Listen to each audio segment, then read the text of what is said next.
Oke, assalamualaikum. Jadi pada video kali ini aku bakal share ke kalian soal SKB 2024 Formasi Perawat Terampil. Yang mana soal-soal ini udah disusun sesuai dengan peraturan materi pokok SKB 2024 yang udah dikeluarkan oleh pemerintah pada 4 November 2024 yang lalu dari Menteri Pendayagunaan Aparatur Negara dan Reformasi Birokrasi Republik Indonesia. Nah, kira-kira apa aja sih materi pokok dari SKB Perawat Terampil? Untuk perawat terampil sendiri ada di nomor 376 ya, bisa teman-teman cek di deskripsi untuk list materi pokok berbagai macam formasi SKB yang resmi dari pemerintah ya, gratis.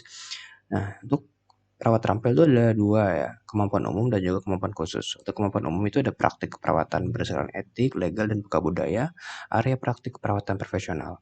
Untuk kemampuan khusus itu ada 6 poin. Yang pertama, pemberdayaan dan pengabdian kepada masyarakat, asuhan keperawatan medikal bedah, asuhan keperawatan maternitas, asuhan keperawatan anak, asuhan keperawatan jiwa, asuhan keperawatan komunitas.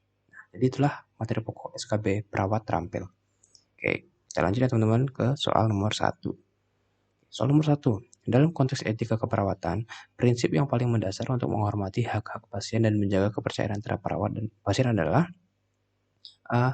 Otonomi, B. Keadilan, C. Non-malfeasance, D. Beneficence, E. Komitmen. Oke, kira-kira jawaban yang mana teman-teman? Oke, kita lihat jawaban nomor 1. Jawabannya A. Otonomi.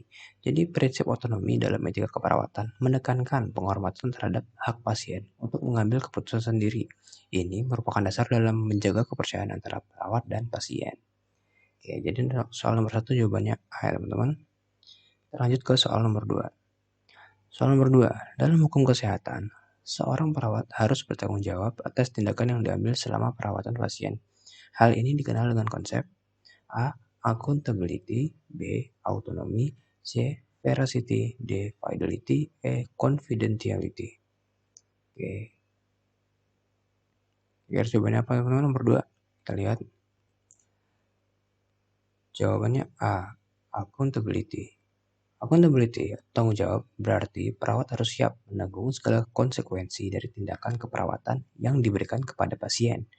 Oke, jadi perawat tuh harus bertanggung jawab ya apa yang akan dilakukan terhadap pasien.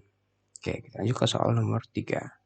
Soal nomor 3, area praktik keperawatan yang mencakup tindakan untuk meningkatkan kesehatan individu dan masyarakat, mencegah penyakit, serta mengurangi risiko pada kelompok rentan adalah A. Keperawatan medis, B. Keperawatan komunitas, C. Keperawatan keluarga, D. Keperawatan maternal, E. Keperawatan anak. Nah, jadi area praktik keperawatan apa ya, teman-teman? Kita lihat soal nomor 3 jawabannya. Jawabannya B. Keperawatan komunitas. Jadi keperawatan komunitas berfokus pada kesehatan masyarakat dan pencegahan penyakit di tingkat komunitas, terutama pada kelompok yang lebih rentan terhadap masalah kesehatan. Oke, paham teman-teman. Jadi soal nomor 3 jawabannya yang B. Kita lanjut ke soal nomor 4. Soal nomor 4. Ketika memberikan asuhan keperawatan pada pasien dengan gangguan jiwa, perawat harus menunjukkan sikap yang menghargai perasaan, kepercayaan, dan pengalaman pasien. Prinsip ini dikenal sebagai A. Veracity, B. Respect, C. Advocacy, D. Beneficence, E. Fidelity. Ya, kira-kira apa ya teman-teman? Prinsip kita tuh harus memberikan asuhan pada pasien. Dan jawaban nomor 4. Jawabannya B. Respect. Jadi prinsip respect berarti menghormati nilai-nilai keyakinan dan perasaan pasien, khususnya saat menangani pasien dengan gangguan jiwa yang memerlukan pendekatan yang penuh empati. Jadi kita harus berempati kepada pasien ya teman-teman. Kita harus menjaga ego, menjaga mood, jangan sampai kita semena-mena gitu. Kita tidak peduli sama empati kita terhadap pasien. Kita lanjut ke soal nomor 5. Asuhan keperawatan maternitas yang bertujuan untuk mengurangi risiko komplikasi selama proses persalinan dikenal sebagai A. Persiapan antenatal, B. Intervensi prenatal, C. Promosi prenatal, D. Tindakan preventif, E. Asuhan postnatal. Oke, jadi apa teman-teman kira-kira? Nah, kita lihat jawaban soal nomor 5. Jawabannya A. Persiapan antenatal. Jadi persiapan antenatal ini melibatkan langkah-langkah untuk memastikan ibu siap secara fisik dan mental menghadapi persalinan dan mengurangi risiko komplikasi selama proses tersebut. Nah, jadi memang sebelum persalinan atau sebelum melahirkan itu kita tuh harus memastikan kondisi fisik ibu calon ibu si bayi ini bakal sehat secara mental dan fisiknya teman-teman agar dapat lancar. Oke. Nah, untuk soal nomor 6 dan seterusnya, teman-teman bisa cek link di deskripsi. Di sana udah ada soal dan pembahasan total 100 soal yang mana bisa teman-teman pelajari, pahami, ulang-ulang agar lebih paham. Oke, teman-teman.